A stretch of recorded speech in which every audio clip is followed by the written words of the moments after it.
Hello, good morning all of you. My self doctor H S Yadav.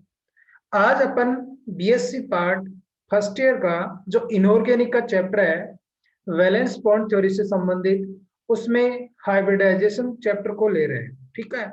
जो hybridisation है इसके बारे में अपन ने जो पहले वाला वीडियो है उसके अंतर्गत भी डिस्कशन किया था, लेकिन आज जो यहाँ पे इस वीडियो के माध्यम से डिस्कशन करने जा रहे हैं उसका नाम है difference between sp3d2 and d2sp3 hybridisation. अर्थात कि जो दो प्रकार का संकरण होता है, एक sp3d2 और एक d2sp3, उनमें क्या डिफरेंस है वो आज अपन यहाँ पे डिस्कशन करेंगे। अब देखो, सबसे पहले लेते हैं कि एक जो अपन ने देखा था कि संकरण की परिभाषा क्या होती है। तो संकरण की परिभाषा में मैंने बताया था कि एटॉमिक ऑर्बिटल मिलकर के नए हाइब्रिड ऑर्बिटल का क्या करते हैं, निर्माण करते हैं। और जो नए एटॉमिक ऑर्बिटल होते हैं उनकी शेप और एनर्जी क्या होती है, अलग अलग होती है। लेकिन जब वो संकरित हो जाते हैं तो वो सेम एनर्जी सेम शेप के क्या बनाते हैं, हाइब्रिड ऑर्बिटल्स का क्या करते हैं, निर्माण करते हैं। ओके। अब देखो, यहाँ पे देखते हैं कि hypothetical structure known as orbitals in an atom in which electrons reside.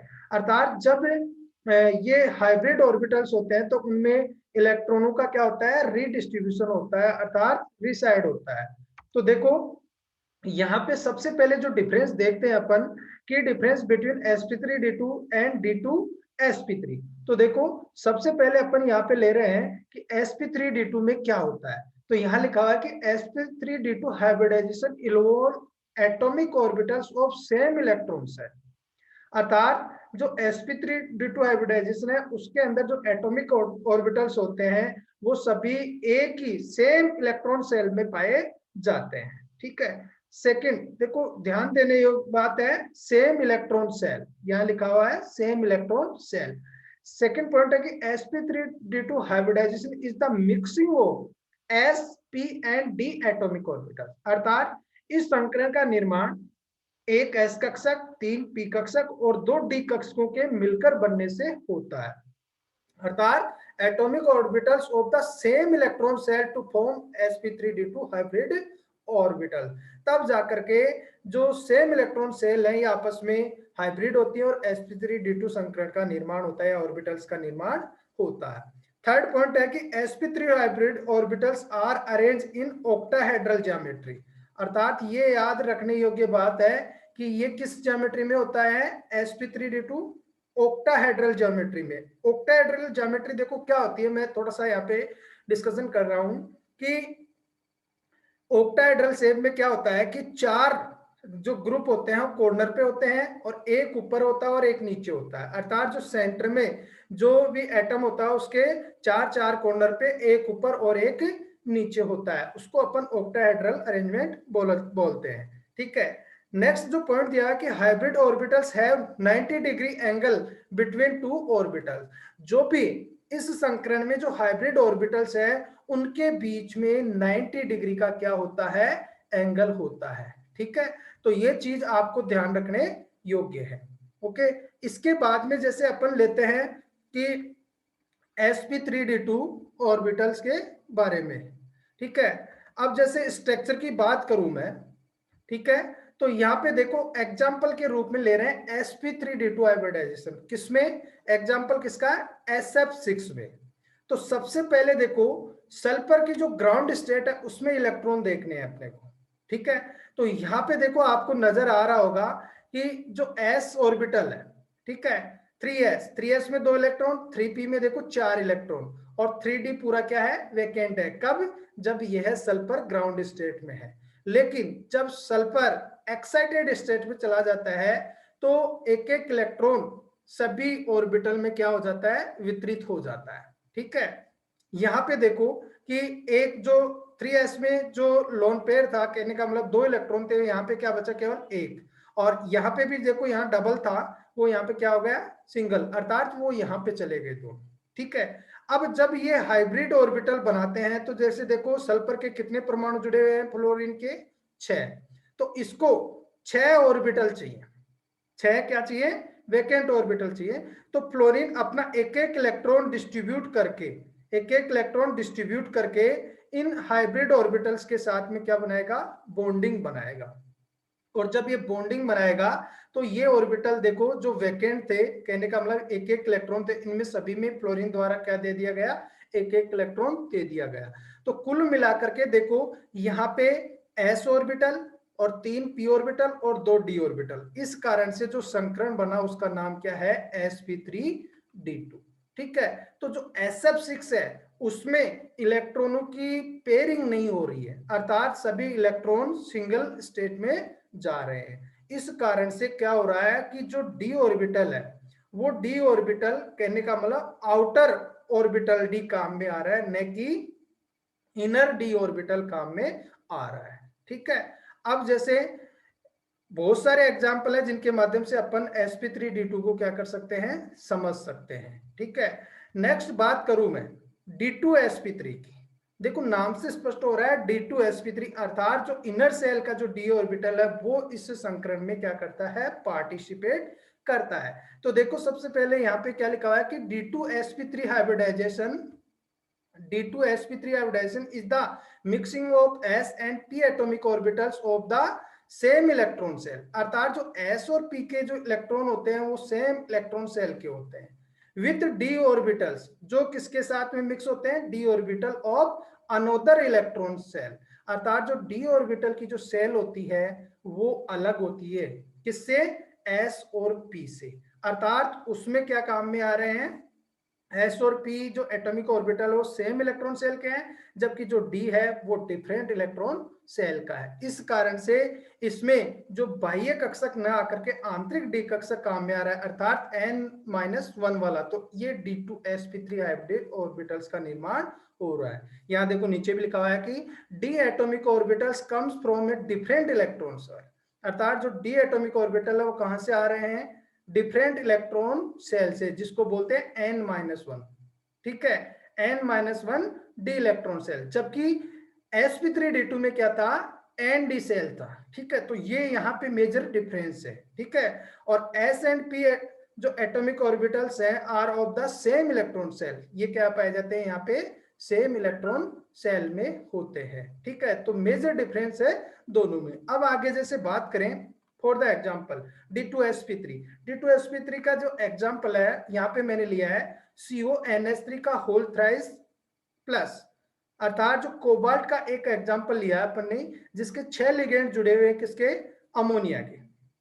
ठीक है, कितने लिगेंड जुड़े हुए, 6 लिगेंड, यहाँ पे थोड़ा सा मिस प्रिंट हो रखा है, यहाँ पे 6 आएगा। ठीक है, तो 6 लिगेंड जुड़े हुए और +3 स्टेट में है। तो जब कोबाल्ट 3 आयन का अपन देखे इलेक्ट्रॉनिक विन्यास, तो 3d ऑर्बिटल्स यहाँ पे दिखाया हुआ है।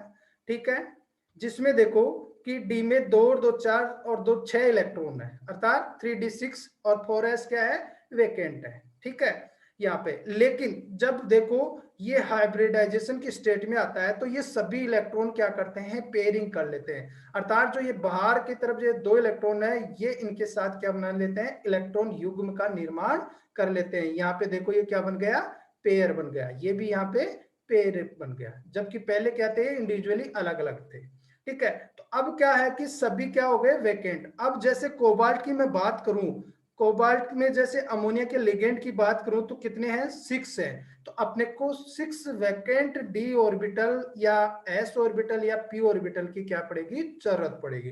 तो जब इसमें पेयरिंग हो चुकी है, तो पेयरिंग होने के कारण से जो आंतरिक डी कक्षक है वो क्या हो गए, वैकेंट हो गए, अर्थात n-1 सेल वाले जो डी ऑर्बिटल है वो वैकेंट हो गए, इसलिए हाइब्रिडाइजेशन में वो पार्टिसिपेट करेंगे। अर्थात ये 2 तो डी, एक तो ये सेकंड, ये एक 4s और ये 3 4p, ये क्या करेंगे, हाइब्रिडाइजेशन में पार्टिसिपेट करेंगे। और प्रत्येक जो अमोनिया है पूरा का पूरा अपना एक लोन पेयर इस वैकेंट डी ऑर्बिटल में क्या करेंगे, डोनेट करेंगे।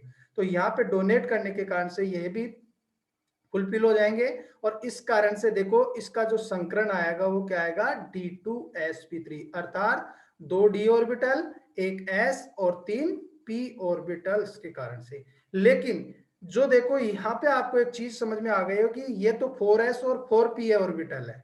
ठीक है, 4s और 4p ऑर्बिटल है। ठीक है, लेकिन ये देखो 3d ऑर्बिटल है, अर्थात इनकी और इनकी एनर्जी सेम नहीं है, अर्थात ये जो डिफरेंट इलेक्ट्रॉन सेल है इसकी, ठीक है। कहने का मतलब ये n-1d सेल है, जबकि ये ns और np सेल है, ठीक है। तो इस डिफरेंस को आपको महत्वपूर्ण समझना है, ठीक है, अर्थात इसमें कंफ्यूजन नहीं रखना है अपने को। नेक्स्ट अपन जैसे बात करें कि जो sp3d2 और d2sp3 हाइब्रिडाइजेशन है, उसमें जो सिमिलरिटीज क्या है, समानताएं क्या है, तो देखो अपन यहाँ पे देखते हैं कि both sp3d2 and d2sp3 hybridisation results in octahedral geometry. चाहे कोई सा ही हो, sp3d2 चाहे d2sp3 हो, दोनों की जो ज्योमेट्री होगी वो कौन सी होगी, ऑक्टाहेड्रल ही होगी। Okay, both sp3d2 and d2sp3 hybridization geometries have 90 degree angle between hybrid orbitals। अर्थात जो ऑक्टाहेड्रल की जो ज्योमेट्री होगी, उस ज्योमेट्री में जो भी हाइब्रिड ऑर्बिटल्स होगा उनके बीच में 90 डिग्री का एंगल पाया जाएगा, चाहे कोई सा भी संकरण हो इन दोनों में से, ठीक है। नेक्स्ट है कि both sp3d2 and d2sp3 hybridisation result in 6 hybrid orbitals. अर्थात ये टोटल जो संख्या में देखा जाएगा तो कितने हाइब्रिड ऑर्बिटल्स होते हैं, टोटल 6 होते हैं, ठीक है। तो आपको इन तीनों की सिमिलरिटीज के बारे में ध्यान रखना, अर्थात ऑक्टाहेड्रल ज्योमेट्री होगा, 90 डिग्री का एंगल होगा, और 6 क्या होंगे इसमें, हाइब्रिड ऑर्बिटल्स होंगे। अब देखो समरी के रूप में दोबारा से मैं डिस्कशन कर रहा हूं कि sp3d2 hybridisation and d2sp3 hybridisation are confusing terms that are most of the times use interchangeable by mistake. कई बार देखो विद्यार्थियों, यहाँ पे कंफ्यूजन हो जाता है कि sp3d2 आएगा या d2sp3 आएगा, तो जो इंटरचेंजेबल ये जो सिचुएशन है इसको आपको थोड़ा सा ध्यान में रखना है।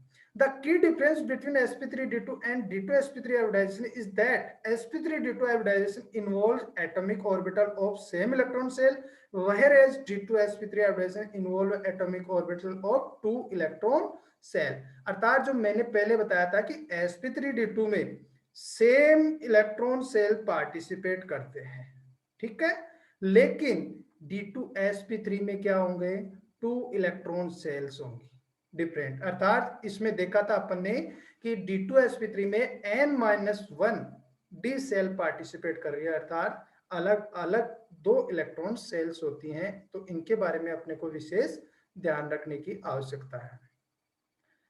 अब देखो यहाँ पे मैंने एक सीट वर्क के माध्यम से 2 क्वेश्चन दिए हैं जो कई बार एग्जाम में पूछे जाते हैं कि व्हाट इज हाइब्रिडाइजेशन। जो पिछला वाला वीडियो था उस वीडियो में भी मैंने बताया था कि संकरण क्या होता है, समझाइए कितने प्रकार के होते हैं।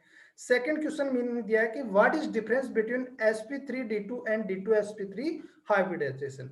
तो बच्चों इनको नोट करना और अपनी प्रैक्टिस के रूप में इनको सोल्व करना, ठीक है। Thank you.